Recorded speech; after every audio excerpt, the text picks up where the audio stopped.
వే gold trusted gold buyers మీరు తాకట్టు పెట్టిన బంగారాన్ని విడిపించి ఈ రోజు ఉన్న మార్కెట్ ధరకు కొనబడను. సరిత తిరుపతయ్య గారు మనతో పాటు ఉన్నారు. ఎట్లా అనిపిస్తుంది మేడం ప్రమాణ స్వీకారం చేశారు, ఎట్లా ఉంది? ముందుగా అంటే నాకు ఈ అవకాశం కల్పించిన ముఖ్యమంత్రి గారికి, రాహుల్ గాంధీ గారికి, సోనియా గాంధీ గారికి, మల్లికార్జున ఖార్గే గారికి, అలాగే బట్టి అన్న గారికి, మా పీసీసీ మహేష్ అన్న గారికి, మా క్యాబినెట్ మొత్తం అందరికీ కూడా, మా శ్రీహరణ ముఖ్యంగా నాకు ప్రత్యేకంగా సపోర్ట్ చేస్తున్నాను అన్నకి, అందరికీ కూడా పేరు పేరున ముందుగా ధన్యవాదాలు తెలియజేసుకుంటున్నాను. అండ్ డెఫినెట్గా ఇది పెద్ద వ్యవస్థ ఇప్పుడు, ఎందుకంటే తెలంగాణ తెలుగు స్టేట్స్లోనే మీట్ ఎక్స్పోర్ట్కి మన తెలంగాణ టాప్లో ఉంటుంది కాబట్టి చాలా పెద్ద బాధ్యత నాకు అప్పచెప్పిండ్రు. మోస్ట్లీ వాళ్ళు నాకున్న ఎఫిషియన్సీ కావచ్చు, అంటే నాకు ఉంది అనే నమ్మకంతోనే వాళ్ళు పెట్టిండ్రు కాబట్టి వాళ్ళ నమ్మకాన్ని ఫుల్ఫిల్ చేసే విధంగా నేను ముందుకెళ్లాల్సిన అవసరం ఉంది. సో పెద్దలందరి సలహాలు సూచనలు మంత్రి గారు కూడా చెప్పారు. నీకు ఎలాంటి సందేహాలు ఉన్నా నన్ను తీసుకోమన్నారు. డిపార్ట్మెంట్ కంప్లీట్గా కూడా వాళ్ళు సపోర్ట్ చేస్తున్నారు. సో రాబోయే కాలంలో వెనుకబడ్డ జాతులకి ఈ కేవలం గొర్రెలు మేకలపైన డిపెండ్ అవుతూ చాలామంది బ్రతుకుతున్నారు. సో అలాంటి వాళ్ళకి న్యాయం చేసే విధంగా కాంగ్రెస్ ప్రభుత్వం ఎలా అయితే వాళ్ళకి సంక్షేమం చేయగలదో ఖచ్చితంగా అందరి సలహాలు సూచనలు తీసుకొని రాబోయే కాలంలో వాళ్ళందరూ అభివృద్ధి ఏదే విధంగా అయితే చేయొచ్చో ఆ ఆలోచనతో ముందుకెళ్లాలని ఆశిస్తున్నాను.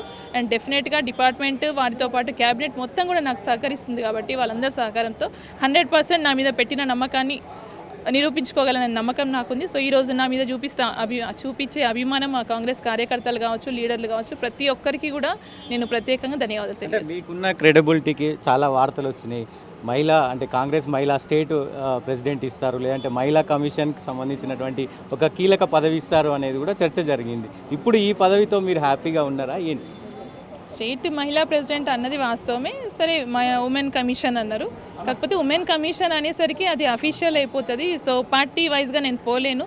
సో నాకు కూడా పెద్దగా ఇంట్రెస్ట్ లేదు. నాకు పార్టీలో పనిచేయాలని ఉంది కాబట్టి రేవంత్ అన్న తీసుకున్న నిర్ణయం 100% వాళ్ళు ఏది ఇచ్చింది అన్న కన్నా దానికి నేను ఎంత చేస్తా అన్నది ఇంపార్టెంట్. సో వాళ్ళు నా మీద నమ్మకం పెట్టుకుని, ఇది పెద్ద వాస్తవానికి అందరికి మేకలు గోర్లు అంటే చిన్న డిపార్ట్మెంట్ అనుకుంటారు, కానీ ఈరోజు తెలంగాణ రాష్ట్రంలో టాప్గా ఉండే డిపార్ట్మెంట్ మాది. సో 100% ఆ డిపార్ట్మెంట్కి ఉన్న ప్రాముఖ్యత చూపించే విధంగా నేను ముందుకెళ్తాను. ప్రధానంగా మేడం ఈ మధ్యకాలంలో మీరు కాంగ్రెస్ పార్టీకి కొంత దూరం అయినారు, పదవి రాకపోవడంతో దూరం అయినారు, మళ్ళీ టీఆర్ఎస్లకు పోతారని కూడా వార్తలు వచ్చినాయి ఒక నెల కింద. ఏం చెప్తారు దానికి సమాధానం? నేను కాంగ్రెస్ పార్టీకి దూరం అయినానా లేదా అన్నది మా గద్వాల్ కాన్స్టిట్యున్సీకి వస్తే తెలుస్తుంది. పార్టీకి 100% వర్క్ చేసే వ్యక్తుల్లో మా వాళ్ళు ఉన్నారు, మేము ఉన్నాం.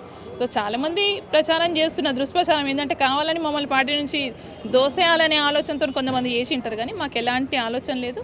100% నాకు పదవి ఇచ్చినా రాకపోయినా నేను పార్టీలో ఉంటాను చెప్పినాను, ఉంటాను, కొనసాగుతాను. బీసీలకు ఏం చెప్తారు మేడం?